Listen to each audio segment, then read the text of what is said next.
Fala, Rovai, o editorial do Fórum 11:30, queridas, queridos e querides.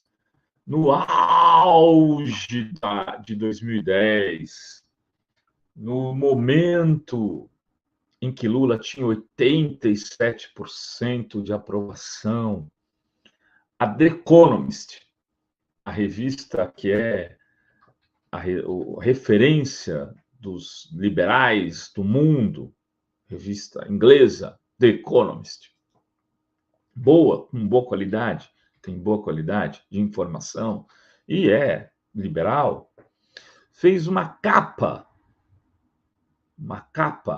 histórica do ponto de vista do Brasil, que era Brasil Take Off, em português, Brasil decola. Brasil decola. E aí a matéria de capa tinha umas 10 páginas. Eu me recordo que eu estava no exterior, não lembro agora exatamente onde, quando vi aquela capa, comprei a The Economist. Falei, caraca, Liz, porque eu não falo palavrão, falei, caracoles. Aí eu fui ler, uau! Uma reportagem falando assim, olha, chegou o Brasil no mundo, considerem o Brasil. E davam, né, a Lula a autoria deste fato. Foi Lula que levou o Brasil àquele lugar. E ela destacava Lula, falava do PT, do Partido Social Democrata, parará. Enfim, parecia que aquele novo tempo não seria perdido. Mas a elite brasileira é burra, é irresponsável, é ultrapassada, é ideologicamente pobre.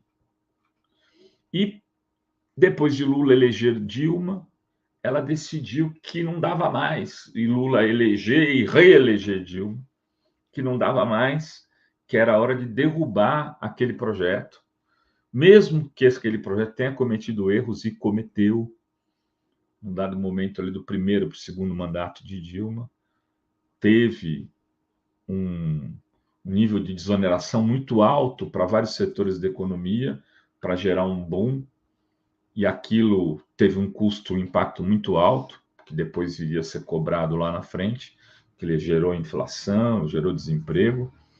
Teve 2013, aquele acontecimento inesperado, o Brasil ganhou um movimento de rua que foi para a direita, pedindo direitos sociais no primeiro momento e depois pedindo PEC dos procuradores, tal, que desembocou na Lava Jato, e aquilo que o take-off foi uma grande tragédia no final, porque veio Temer e as coisas deram ruim.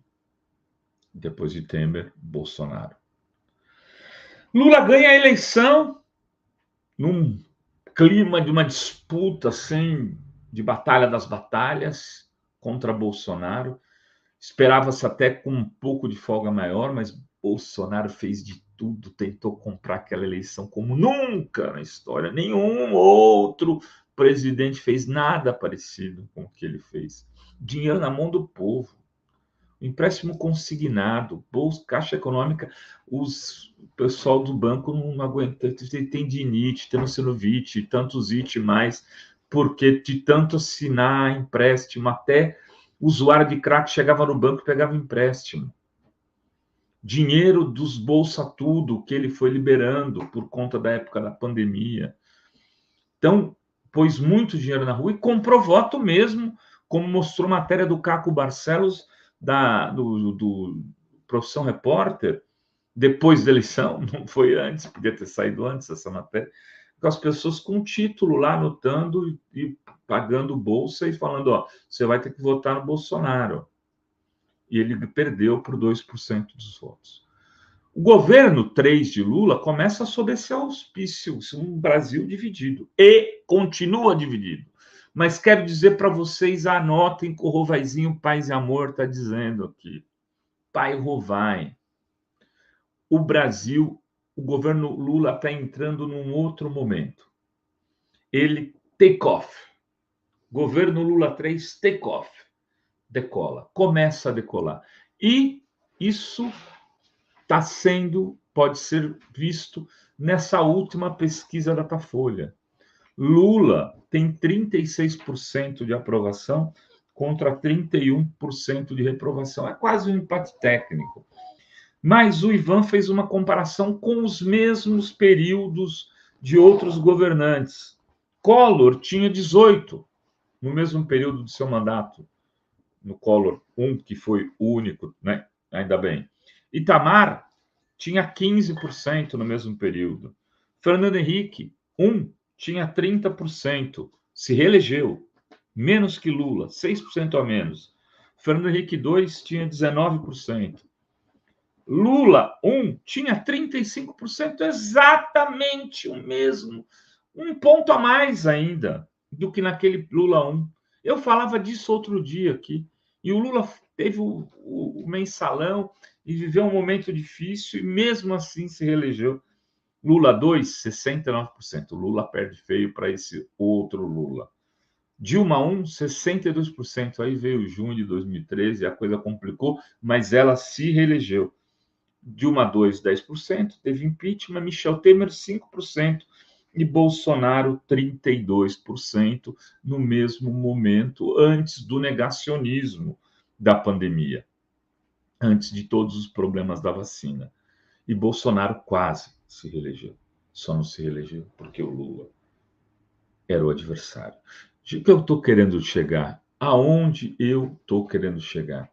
Que a mídia sentiu o cheiro do crescimento do Lula. Eles têm pesquisas. O mercado sentiu o cheiro do crescimento do Lula. Sentiu que o Lula pode passar essa fase ruim de preços altos na cesta básica, em especial do arroz e tal, por dinheiro no Rio Grande do Sul, conseguir reconstruir aquele estado em 2 anos e meio, e ganhar a eleição, inclusive no sul do país, e até talvez em parte do. Porque no sul já tem quase um empate técnico.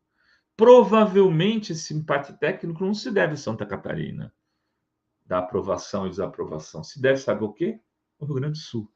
Que as pessoas entenderam que o Lula está fazendo por elas o que Eduardo Leite e aquele prefeito vagabundo não estão fazendo, Sebastião Melo. Então, a gente tem aí um momento que pode ser um momento positivo desse governo Lula 3, pode ser um momento do turning point, da virada. Agora, em junho, o Lula começar a encaixar as coisas, diminuir o preço, o processo, a inflação para os mais pobres e começar a se recuperar e os projetos novos começarem a aparecer. Inclusive, projetos do PAC, de construção do túnel lá de Santos, não sei o que lá em Curitiba, não sei o que lá, não sei aonde, e por aí vai. Aeroporto no Guarujá. Tem vários projetos de moradia que podem começar com. O mercado sentiu e quer o quê? Quer o Lula no cabresto, na coleira. Então, não quer que o Lula decole, porque sabe que isso terá um preço alto nas eleições de outubro. Por exemplo, na Batalha das Batalhas dessa eleição, que é Boulos versus bolsonarismo em São Paulo.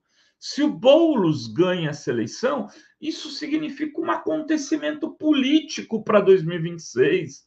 Eles sabem que é muito ruim para o projeto de direita, seja ele qual for, a vitória do Boulos. Então, eles querem o Lula preso.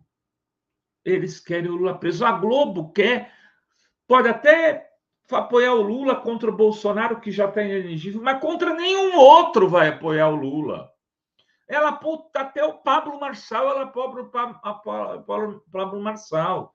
E ela sentiu o cheiro, e o Merval está lá, fica carejando o que o Marinho pediu. Ele sabe que se o Lula ficar grande, não tem outro para ninguém em 2026 e o projeto continuará até 2030, quando muito provavelmente será renovado, porque foi assim com Dilma Rousseff. É o momento da virada. Estamos em 19 de junho de 2024. Todo esse barulho que estão tentando fazer, querendo convencer a população de que tem uma grande crise se avizinhando, é porque take off. Era isso que tínhamos para hoje nesse Fala Rovai. Beijos, beijos e beijos a todas, todos e todos. Valeu!